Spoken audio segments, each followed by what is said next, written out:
But we'll take you overseas to the Panama Papers again and the leaked revelations that have shown how some of the world's elite have tried to hide their money. Today, the spotlight turns to China and how some of the country's richest people have been taking their money out of the country despite its strict laws.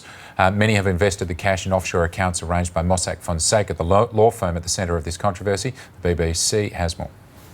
They're desperate to keep their money safe.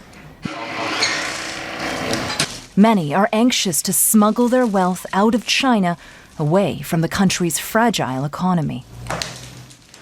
I met a man who works as a money mule, carrying cash over the border from China into Hong Kong.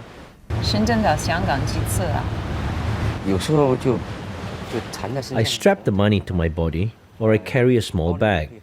The customs officers always target people with lots of luggage, or those who look nervous. So I just try to act normal. Even China's communist elites are keeping their money offshore.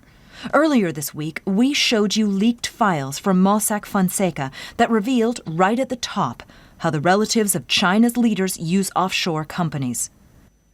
Now we've learned China is the firm's biggest market.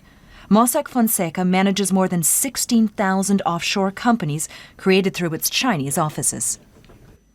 Every Chinese citizen can transfer £35,000 a year outside the country. Anything more than that often has to be moved illegally.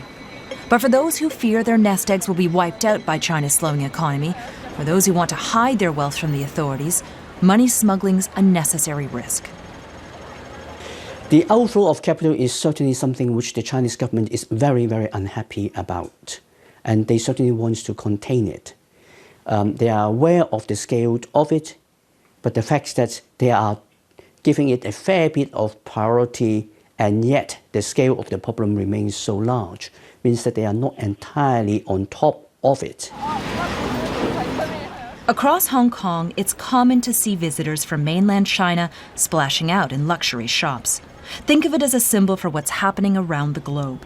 China's richest people, including the country's top leaders, are choosing to take their money out of the country to spend elsewhere. They're protecting themselves, but they're making China more vulnerable. The BBC, there, Celia Hatton is the reporter.